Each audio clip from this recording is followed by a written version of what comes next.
Hello, and thank you for joining the POCUS Certification Academy for today's POCUS Bites webinar. We are now starting, so all lines have been muted. Please use the Q&A box for any questions or the chat box for comments you have throughout the webinar. Today's presentation will include a PowerPoint presentation and time for questions and answers at the end. Before we begin, I would like to take a moment and invite you to visit our webinar page at www.pocus.org, where you can find all previously recorded webinars searchable by topic. The POCUS Certification Academy will be hosting the 2021 POCUS World Virtual Conference on September 17th and 18th. Attendee registration is now open. Please visit our website for more details.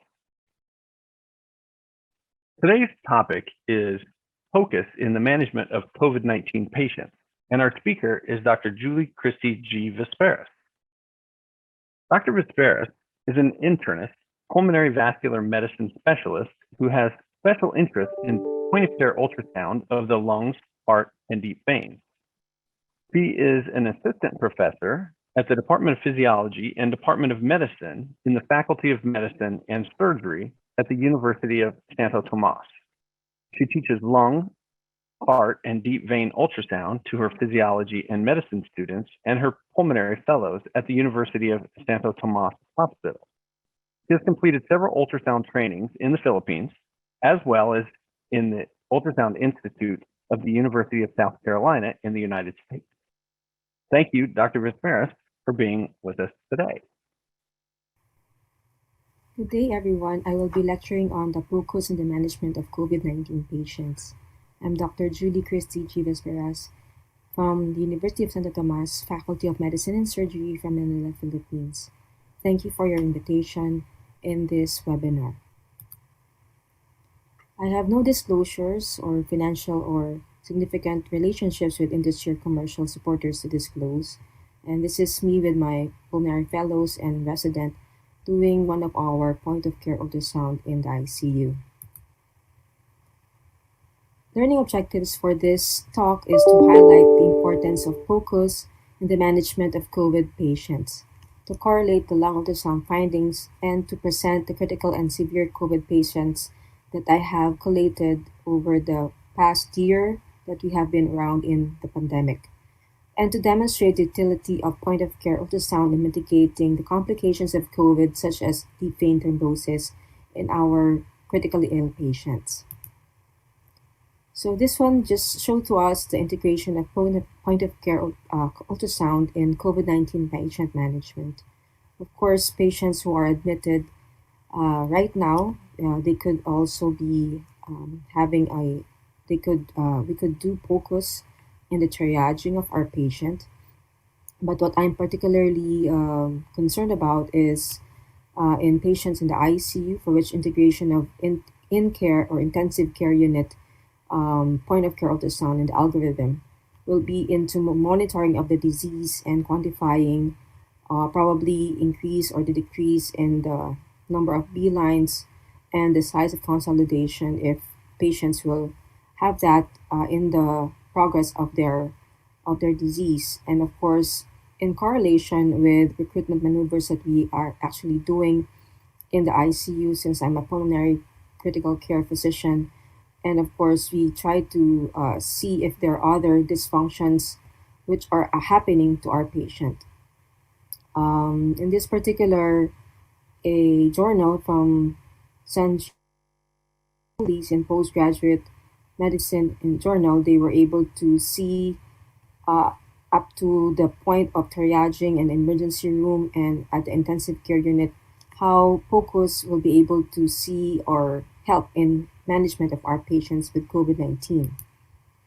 Okay, another journal which highlights the potential use of POCUS application, and I encircled here at what particular instance I am able to use point-of-care ultrasound. First is to determine the phenotype identification of the COVID pneumonia, and of course monitor these patients over the next few days that they are admitted, and of course try to see also if there are other uh, um, cardiovascular assessment that we could use, particularly in the focused cardiac ultrasound, right? And then, of course, we have here mechanical ventilation guidance, whether we are already able to recruit enough uh, by the use of pronation and other recruitment maneuvers that we are doing to our patient, like PEEP. Okay, I'll go back to that slide. Now, the mechanical ventilation complication screening may also be used with point of care ultrasound in the patients who will develop some form of increase in the peak airway pressure while on mechanical ventilation. Then we may investigate whether there is also some form of pneumothoraces, or it could be superinfection or atelectasis if the patient will be really hard to wean from the mechanical ventilation. Of course, others will be failure to wean them as well. Then we need to investigate concomitant venous or deep vein thrombosis or pulmonary embolism, and that DVT with the help of a lower leg ultrasound will be very helpful to be able to screen those patients. Okay, so I will just take a few minutes to be able to see or show you what are the usual manifestations of COVID-19 patients as far as the lung ultrasound is concerned. Particularly, we have mostly heterogeneous B-line clusters, maybe confluent or multiple B lines. We know that B lines are not usually seen in a normal ultrasound of the lungs. Now, pleural line irregularities, I will show those to you as well as subpleural consolidations. Note that we might have or we have to make sure that we integrate the information that we get from the clinical assessment to the diagnosis of COVID-19 pneumonia. These are some of the lung scanning areas that we need to do. So it's in the anterior portion of the chest, at the lateral portion, so there will be superior and inferior of that, and of course in the posterior portion as well. So we have paraspinal area, right? Okay, so you also do that on the left side. So in patients with COVID-19, here is a tabulation of the lung ultrasound findings, comparing it to the lung CT scan findings. So we have here thickened pleural line, B lines may be multifocal, may be discrete, or may be confluent. There are also some centromeric or small consolidations, and there could also be translobar or even non-lobar translobar consolidations. And note here that pleural effusion is not usually found in patients with COVID-19 pneumonia, so it is found rarely, pleural effusions. Now, there will also be some multilobar distribution of abnormalities or combination of all of these abnormalities that I have mentioned. Okay, some here we have focal B lines is a main feature in the early stage. So there could be some areas of B lines that you could see, but in the later stage or even in the advanced stages of the COVID-19, there will be already affectation of more or less a lot of the lungs, no, with B lines. Now, A lines can also be found in convalescence, no? Even if we are dealing with COVID-19 pneumonia, there could be also some areas where there are also normal A lines, okay? And the pleural thickening with an even B lines may also be seen, especially in the advanced stages of the disease, wherein it is correlated already with pulmonary fibrosis. Just to show to you the normal aerated lung, this is the pleural line and the red line, okay? And then with the white lines here, these are reverberation artifact from the pleural line, which is the A lines, which are also normal. So it will just denote that there is a normal aerated lung. Now looking at the A line pattern, this is normal, okay? And then these are the B lines that you could see with some areas which are skipped, okay? So normal aerated lungs in between, but these areas of with the trajectory going down, okay, from the pleural line are the B lines. And here is an example of B lines which are really confluent.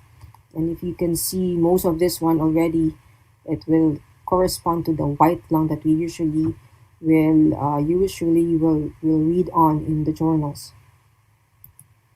Okay, so this to show to you how patients with low risk for COVID-19, okay, and high risk actually fare with regards to the B line or the A line pattern or the consolidation pattern that they will have.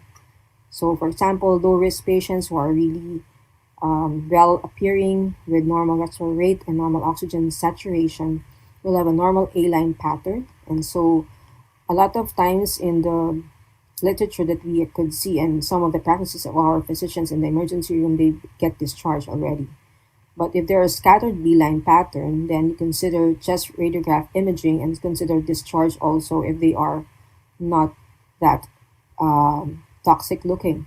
Now, in high risk patients who are ill appearing with respiratory distress and abnormal oxygen saturation, then the pattern in the ultrasound will be a scattered B-line pattern or a confluent B-line pattern with consolidation, and for which case then they should be admitted if there's already confluent B-line patterns and consolidation.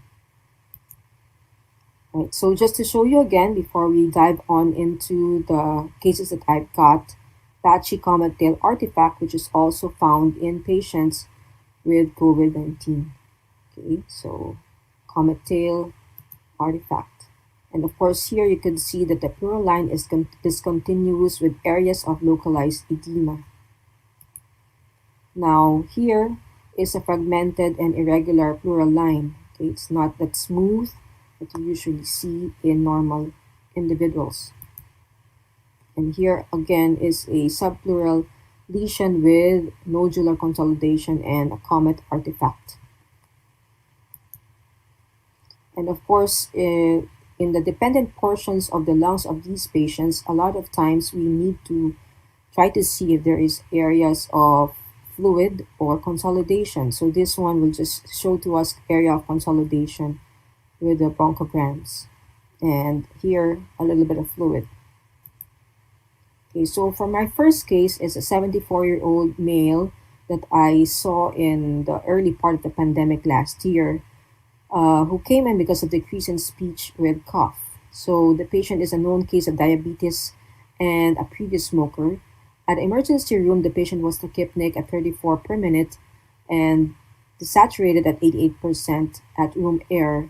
The blood pressure is 140 over 80 and cardiac rate is 105 per minute regular. And the patient was immediately intubated. Okay, so correlating this chest radiograph, the patient was already at the ICU at this time. Try to interrogate as much as we can the right and the left lung. So you can see here at the lung preset, we are particularly concerned about the pleural line here. So you can see some thickening here and areas of irregular pleural line as well. This one already B lines, we try to make sure that we do the right preset for this one. So we have to use abdominal preset for this at around 15 or 16 centimeters from the probe. Okay, so I will show that to you in a while. So here again showing to us the pleural line, which is thickened right there. Yeah, thickening of the pleural line with some irregularities or discontinuation. Right, so now we are in the abdominal preset, same patient, and now this is the legitimate B lines that we can see. Some are confluent. Right, there are areas of A lines as well. I will repeat that one. Here are the B lines, which are some are confluent and some are single. All right, and areas of A lines as well. All right, so particularly this patient, I think we were able to trans out this patient to the ward, but unfortunately this patient, I think really suffered a lot of the consequences from the superimposed bacterial infection, and the patient was um, not fortunate enough to survive after a few weeks of admission. All right, so we go to the second case, a 48-year-old male who came in because of difficulty of breathing. The patient had had 10-day history of myalgia, followed by cough, colds, and 2 days of difficulty of breathing prior to admission. The patient is a hypertensive, non-diabetic, non-smoker. Initially, this patient was on low-flow nasal cannula, and then after, I think, 1.5 days, the patient then developed more pronounced difficulty of breathing with the saturation. And so high-flow nasal cannula was already instituted to this patient at a 30 liters per minute flow and 50% FiO2. And on the while the patient is admitted, it also increased to as high as a flow of 50 liters per minute and 100% FiO2. So this is just the show to you the progression of the lungs based on the chest radiograph from admission in August until August 7 until a few more days here, and okay, progression of the radiograph findings. And here, chest radiograph findings 10 days apart. Okay, so marked increase in the opacifications bilaterally, and we are kind of worried what is going on this dependent portion as well as the above here and as well as the lungs. So looking at the respiratory support table of this patient, the PF ratio is really, really low, and then on the time of scanning, I think it's around 51 to 156. So not that bad, but we are really concerned that the patient is still receiving 50 flow and 100% FiO2 at this time. Right, so that being said, we would like to correlate the chest radiograph finding of this patient to the ultrasound. Okay, so this one is the right lower area here. So here we could see some areas of consolidation. Okay, but there is, areas of consolidation mostly. I'll repeat that. Okay, so that those areas of air bronchogram as well.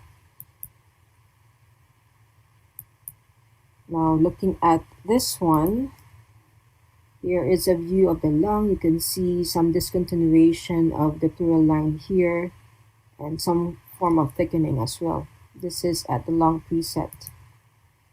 Okay.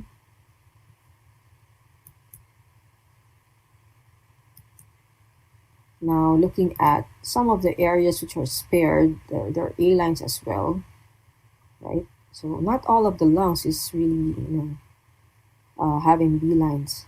Okay. And try to see if there's effusion. There is none, right? So that's the liver. I try to see, that's the diaphragm. And so focused cardiac ultrasound in which up to 17% of cardiac or hospitalized COVID-19 patients may sustain acute cardiac injury that increases mortality. So the mechanism of the acute cardiac injury may be secondary to direct cellular injury, or it could be inflammatory, but also they found that it could be secondary to the hypoxemia and result in oxygen supply and demand, right? So patients with COVID-19 may also present with acute or fulminant myocarditis, and it's difficult to really distinguish the effects of pneumonia from the superimposed congestive heart failure. So going back to this case that we are discussing already, we are really concerned whether there is other things that is going on in the heart. So we tried to also do a parasternal long axis view of the heart, and really poor echo window for this one. It's really hard to do this while on personal protective equipment. Although we could see the mitral valve here, the left atrium, the left ventricle, the aortic valve, and the interventricular septum with the right ventricle. So there is no pericardial effusion, although we could not really delineate some areas of the um, aorta. So, but basically, what we got in this study is that there is no pericardial effusion. All right. So finally, go to case 3, which is a 67-year-old male with chief complaint of difficulty of breathing and desaturation. The patient is a hypertensive, also previous smoker. So all of these patients are all COVID confirmed patients. At the emergency room, the patient was tachypnic at 28 per minute, O2 saturation at 88% at room air, blood pressure 140 over 80, cardiac rate 110 per minute, irregularly irregular, so there's atrial fibrillation. And initially, the patient was on high flow nasal cannula at the ER and on the COVID floor.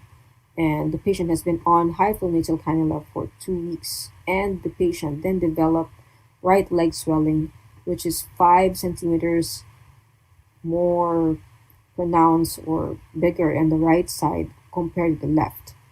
And the patient was desaturating when the patient is not in a prone position. So on prone position, the patient has an O2 saturation of 94% and still on high flow nasal cannula at 50 liters per minute and 90% FiO2.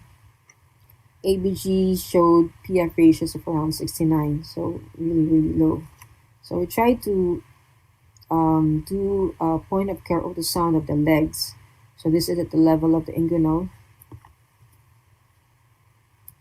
Right, so is okay. The common femoral artery, common femoral vein is not compressing, so as the and there is an area of echogenicity on the common femoral vein. So that's a non-compressible right common femoral vein with thrombus. Now looking at it on the another view, you could see here still non-compressibility of the right common femoral vein with thrombus. Now looking at the level of the femoral vein, below the common femoral vein, there is compressibility, non-compressibility of the common femoral vein. Actually, you're able to compress already the femoral artery here. Okay, femoral vein, non-compressible. On the right panel, you can see here the left femoral vein is compressible. So it's below there.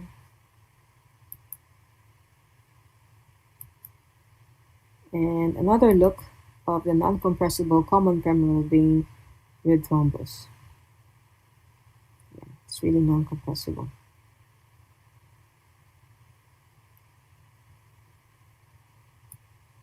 Now at the level of the popliteal vein on the right, it's pop at the superior, popliteal above, so it's non-compressible. Okay, let me show that to you again. Popliteal vein above, it's non-compressible, right? Okay, on the left side here, it's compressible. So popliteal vein above the artery. So here it's compressible, but on the right side it is right popliteal vein, it's non-compressible.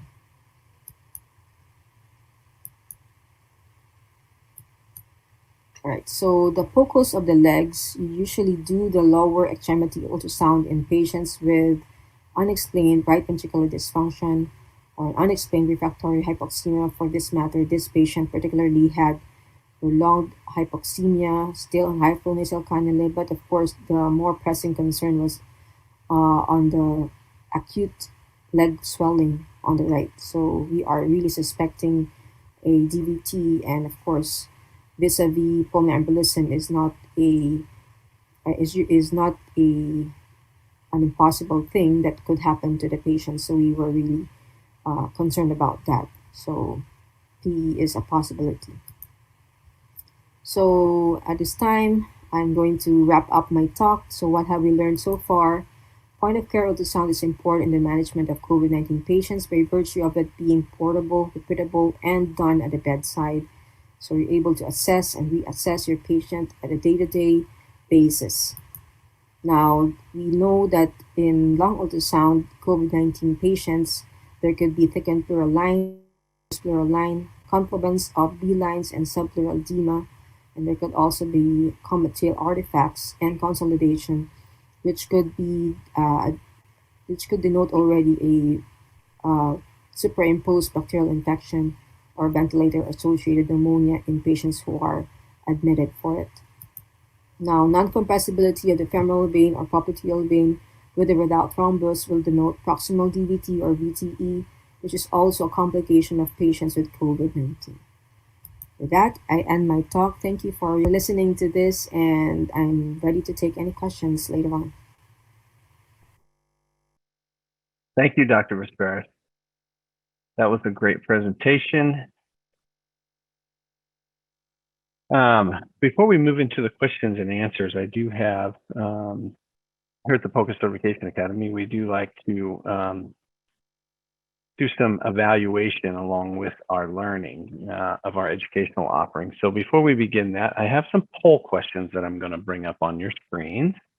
And then if you could take a few moments and answer those questions for us, and then we'll move into questions and answers after that. Each question will just be up for about 20 seconds, so give it a read, and there's your first question.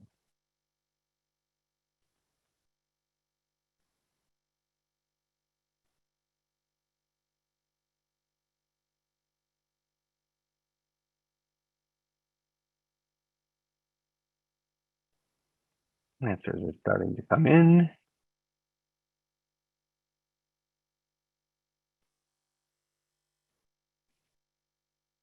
A few more seconds on this first question. We thank you for your time.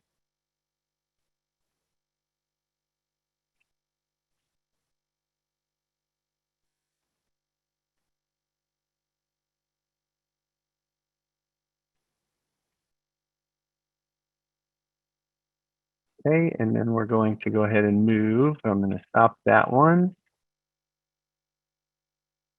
And I'll move to question number 2. Go ahead and take a read and give us an answer on that.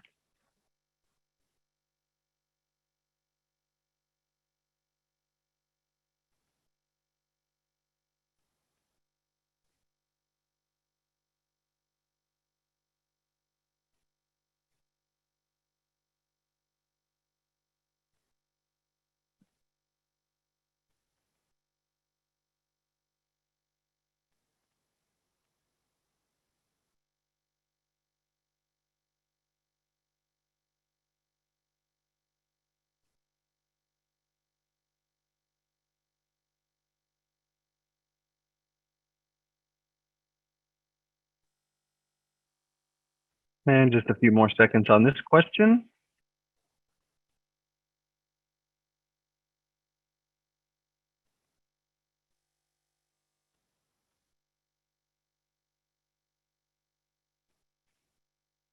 And now number 3.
And just a few more seconds on this one.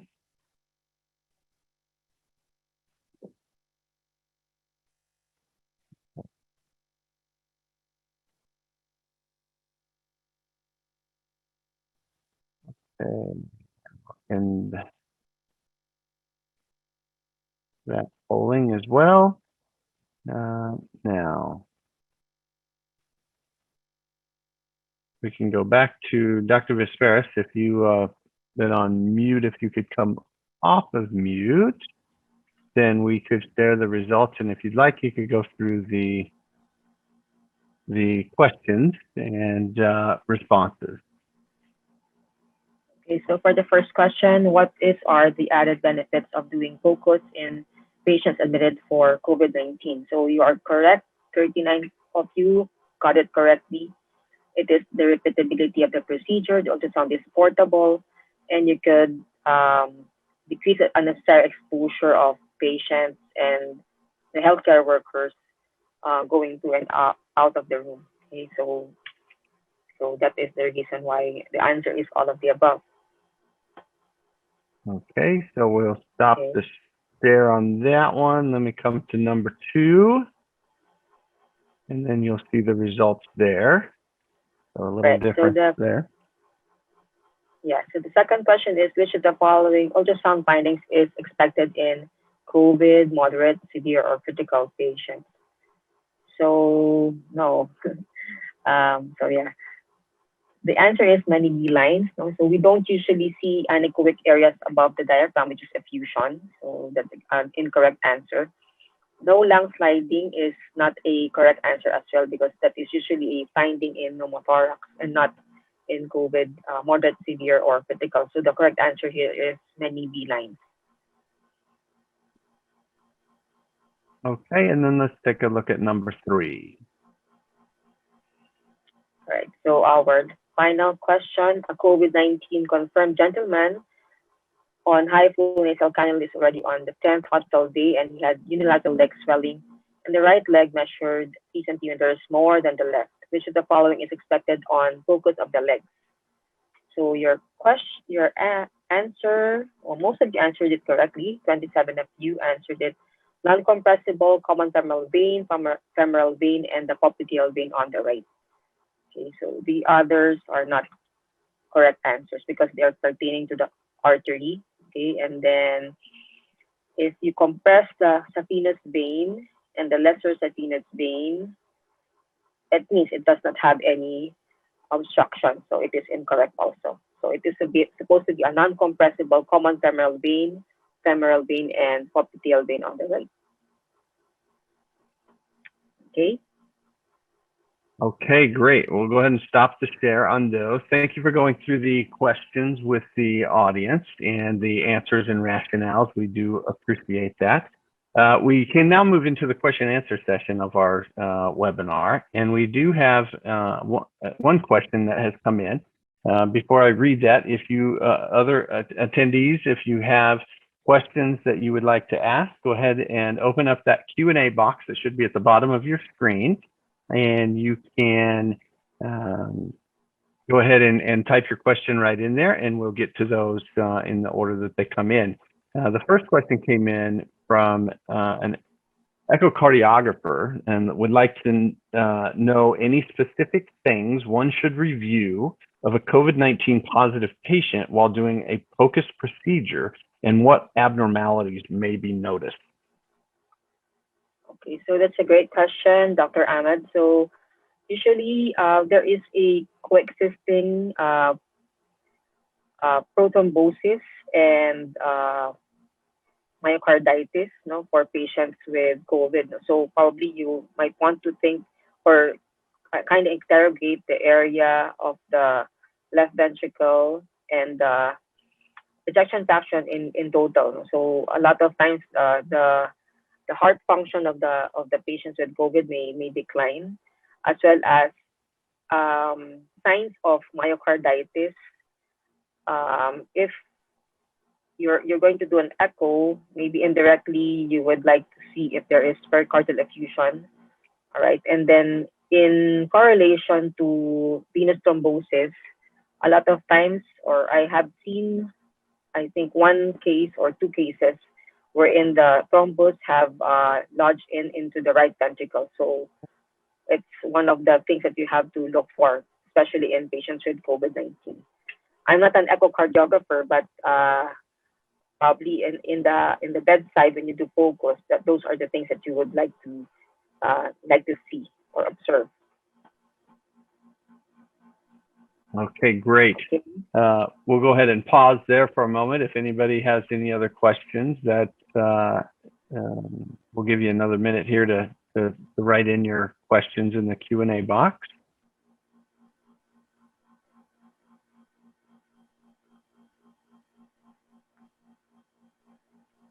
Okay, no other questions, sorry.